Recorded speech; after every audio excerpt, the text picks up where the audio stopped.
Welcome to Theater Crafts, where we take theater memorabilia and we make brand new treasures. All right, so today we're going to take images out of programs and we're going to transform them into necklaces. So this is an image out of a program. It's actually from the Notebook. So I've taken it and I've made it into an acrylic necklace. And I've got another one here where I took the image from Kimberly Akimbo and I made it into a necklace. So you can take any images that really inspire you. Maybe it's a show you saw, maybe it's a show you were in, and you can take those and you can make them into pieces that you can carry around with you as much as you'd like. All right, so we're going to make necklaces with acrylic and images. All right, let's get crafting. So here we are at the workbench. So here are the materials that are needed for this necklace that we're going to make. So let's just see, you can see that is an image. It's Kimberly Akimbo, right out of a playbill, literally out of a playbill that I got. And I added some glitter, I added some stars, there's a jump ring. And this one here, this image here is from the Notebook. Sorry, I got the fan on here. It's kind of hot today. I don't know if you can see the colors there. I thought it was such a pretty series of colors, and I cut that right out there. And you can see that it's inside the acrylic that I poured. And so today I'm going to actually use this image again, found it right out of a playbill, and you can like flip through playbills and I'm sure there are images that will read for you.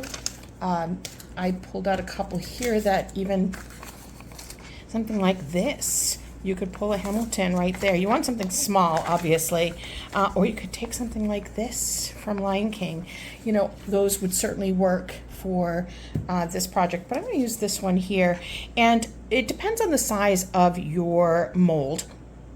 Now, I'm going to be honest, I got this mold out, it's right here. This was the package. I got this at the dollar store. It was really, really inexpensive, and you can create you see here jewelry, you can create earrings, a pendant, a heart pendant here. I'm going to create the pendant that's in the middle there, and we'll talk about sizing in a moment, but it's really obviously you want to have an image that will fit the size there.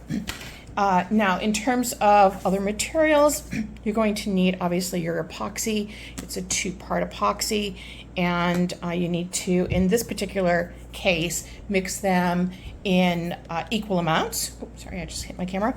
I have a cup to mix it in and a popsicle stick to mix, and obviously that is it's a chemical reaction, so I do have gloves to wear, and I actually use, and it's a little bit hard to see on these, but I put a black tint. So I have here, because of the colors in the Hadestown picture, I thought I'd add a red tint, and I'm going to add it to the back. So notice I didn't add it to the front here. I put a clear. I did put some glitter. I got a little carried away with the glitter, I think, but it got some glitter here. But I added the black to the back. So I'm going to try that for this one as well, just to add some depth to the pendant. And so in this one here, if you notice, I have a necklace. This is, a chain that I had, and a jump ring. So these are quite large, these jump rings. You don't need to have them quite that large. I happen to have these in my stash. But you need to have something to be able to hook it onto your chain, or you could certainly use like a ribbon, or a string or something, whatever. You could be like a leather cording, whatever suits your particular aesthetic. All right, and there they are. I also used, like I said, I used some glitter in the examples, And I'll use a little bit of glitter on this one as well. All right, so let me clean up my space and let's get started. So the first thing we need to do is come up with our image and to make sure our image is the right size. So like I said, I want to use this right from Hadestown, the flower. I think that's really pretty. And this, I'm going to use the center area here. This is 1 inch by 2 inches, and I can see on my grid here. So, so my image needs to be 1 inch by 2 inches minus the area here. So I don't know if you can see, there's like a little knob here. That's where the ribbon or the chain will go through. So it's theirs to prevent it from the resin from crossing into there. So I'm actually going to make it so that mine is a little bit shorter than that because I want to make sure that it doesn't interfere. So I'm just going to cut. I am going to eyeball this. I know that's, for some of you, that can be nerve-wracking. But I feel like it doesn't need to even be perfect. All right, so I'm going to cut that down again a little bit. I'm just going to cut it from this side. Just, I like the look of that.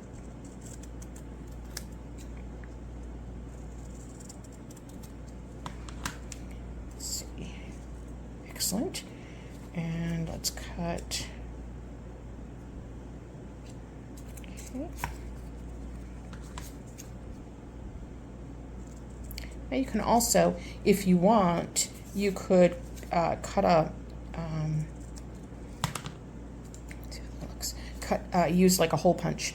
And I actually, on this one, if you can see, I don't know if you can see that, I cut it down so that the Kimberly Akimbo went up into the heart. So that was this one here. So, all right, so that looks good. So we're gonna leave that like that. I'm going to put that aside for now. We're not going to need that yet.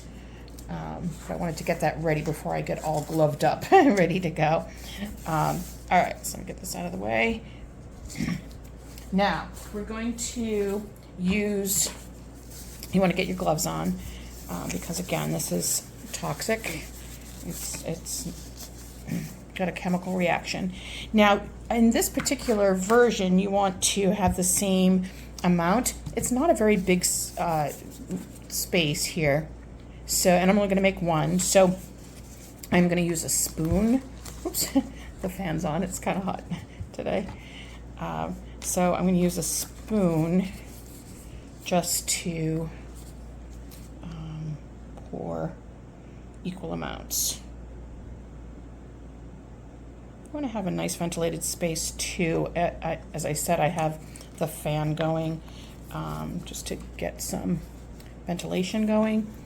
And once you mix these two parts of the epoxy, you get about 30 minutes working time, so it's a little bit, got a little bit of time. And that's a thicker part there. Okay, so now you need to mix, and you don't want to be like overzealous in the mixing, honestly, because it will get air bubbles in there, and that's sometimes tricky to get out. So you do want to mix this, but you want to mix it quite a bit, actually. You don't want to, I'm going to switch over to popsicle stick because it's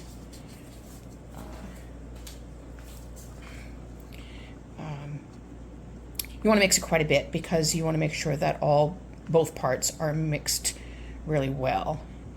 You see, I don't know if you can see, there are some bubbles in there, and it takes a good, I would mix it for a good 5 minutes.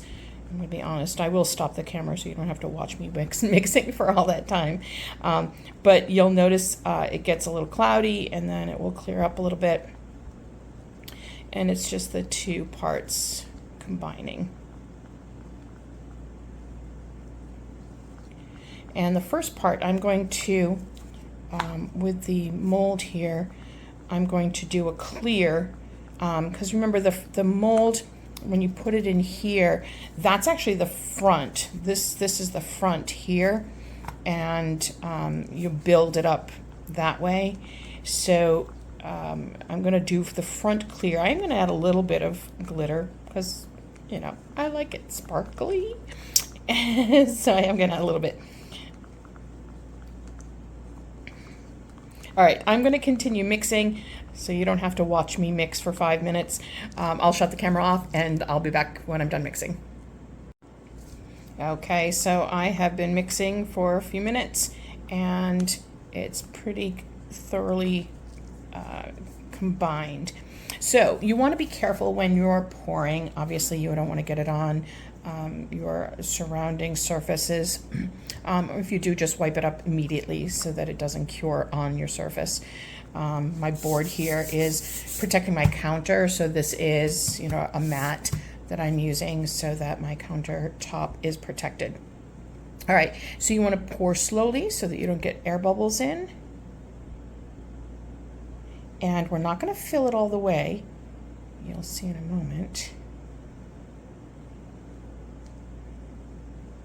So I'm going to use my popsicle stick to help guide it into the corners.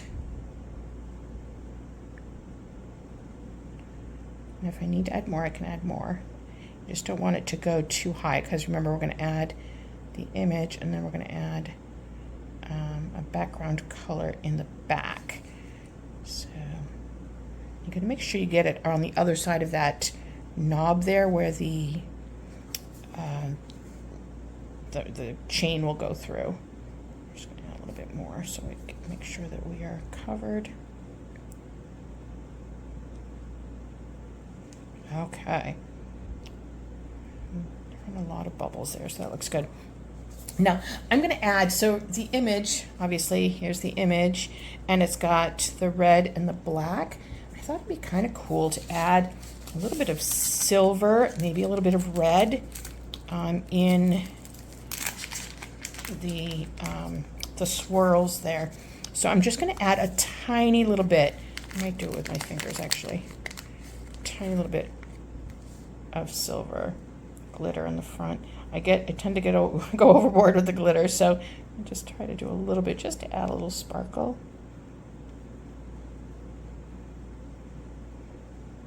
Okay, and I'm going to add the red in the back. I'm going to add a little bit of silver in the back too. So now we need to let this set up. So, and I'm only going to let it set up for a few minutes. Just because we only have a limited amount of working time with the resin. So I am going to let that set up, and the reason for that is so that the image doesn't drop all the way through. So I'm going to give it just a moment, maybe a minute or so, and then we'll come back and I'll show you what we're going to do next. Okay, so it's been about a minute. And I wiped down the area. I got glitter all over my gloves, so I did wipe everything down. And so I do have a paper towel, a wet paper towel with me, because we want to make sure that we don't get any of the resin on the sides or on that little knob there. So if we do, we just wipe it off. So we want to make sure you have a paper towel handy. All right, so I'm going to grab my image. And remember, we're looking at the back here, so the image needs to go down, if that makes sense. Okay, so I want to make sure that this here is the top, so I'm going to put it down.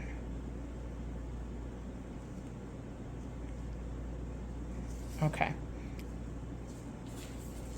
I have a toothpick in case I need to move it around, although it looks pretty good. All right, now if you notice the back of that has writing and stuff, that doesn't seem good.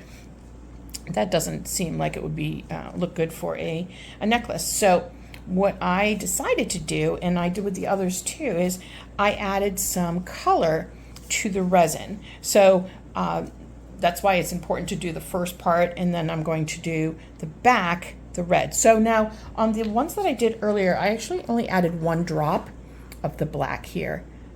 You can see I'm going to add 1 drop. We'll see. Oh, golly gee willikers. We'll see how that looks. Get that out of there. All right. Oh.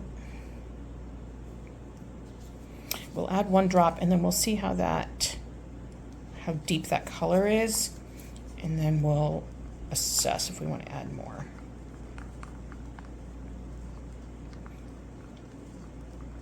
I think I want to add another one. Let me see what that looks like.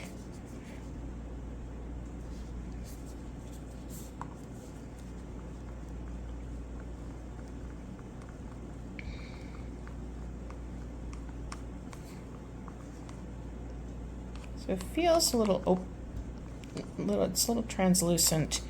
I did bring out the glitter here, thinking that maybe I would like to, oh, sticky, add some glitter in here. Now, like I said, I tend to get overboard with the glitter, so I'll try to be careful here. I can't make any promises. Again, this is going to be on the back, so the idea is that it's covering that text and the image that we have back there. Oh, I did add quite a bit. That's okay. Ooh, I don't know if you can hear the traffic outside. That's quite loud. Ooh, that's pretty though. I like that a lot.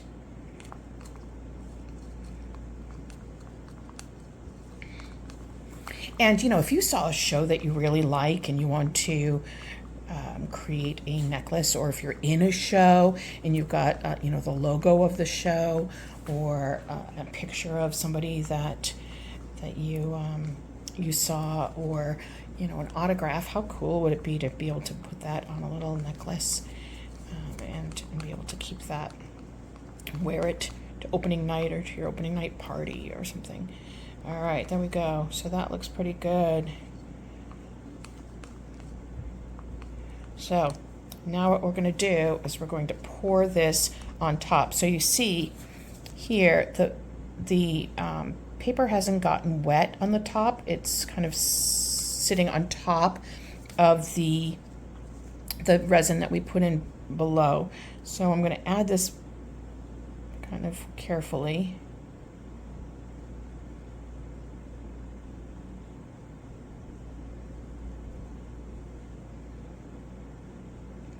And I'm going to help guide it to the edges.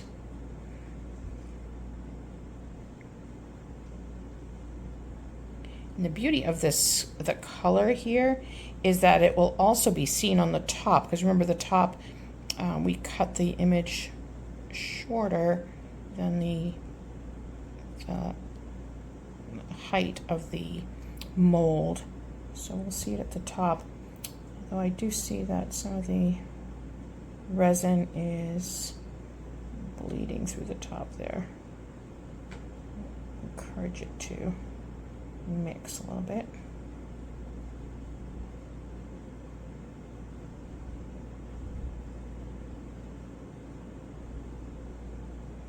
I actually just pushed it over onto the edge. You can see there a little bit. Let me make sure I'll run my paper towel and make sure that that doesn't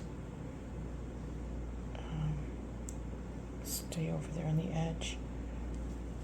Now we don't, if you notice, you can still see a little bit of the image on the back, but the idea is that you're seeing it from the front in general. So,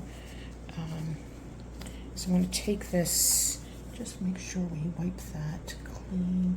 Now, if it does end up there, we can file it down afterwards, so don't panic if you find that it has happened.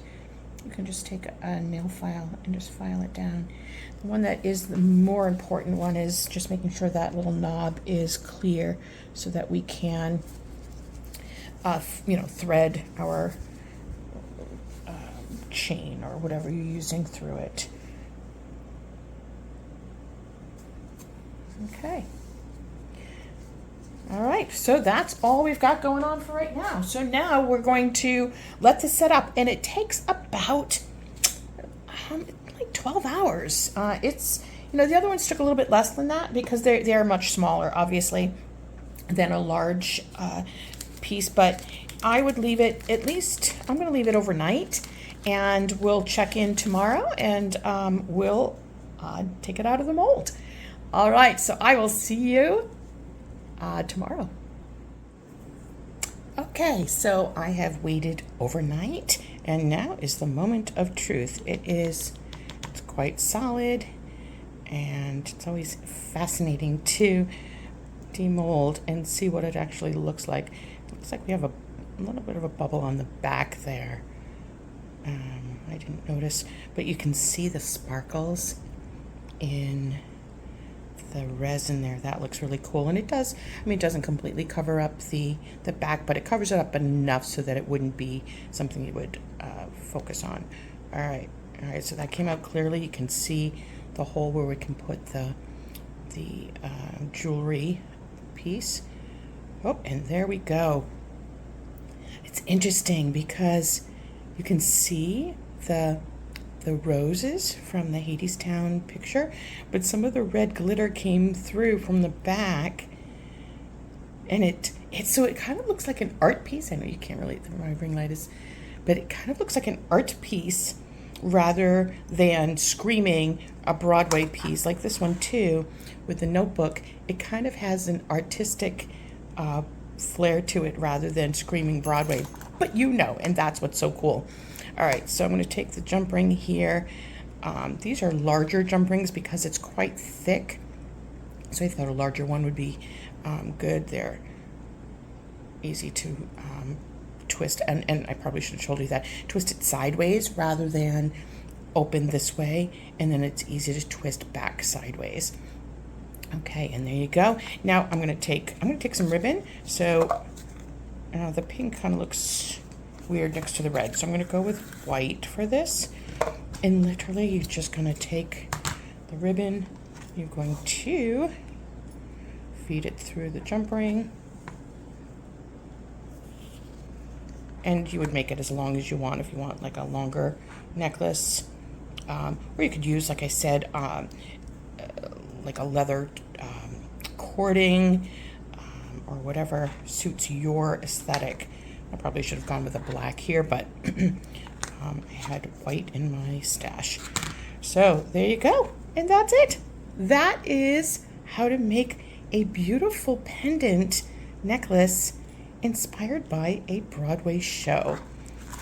I love these. So I hope you make one of these. If you do, please send me pictures so I can see. And I am so grateful that you joined me for this week's theater craft, and I hope you have a great week, and I will see you next week. Thank you, friends. Bye.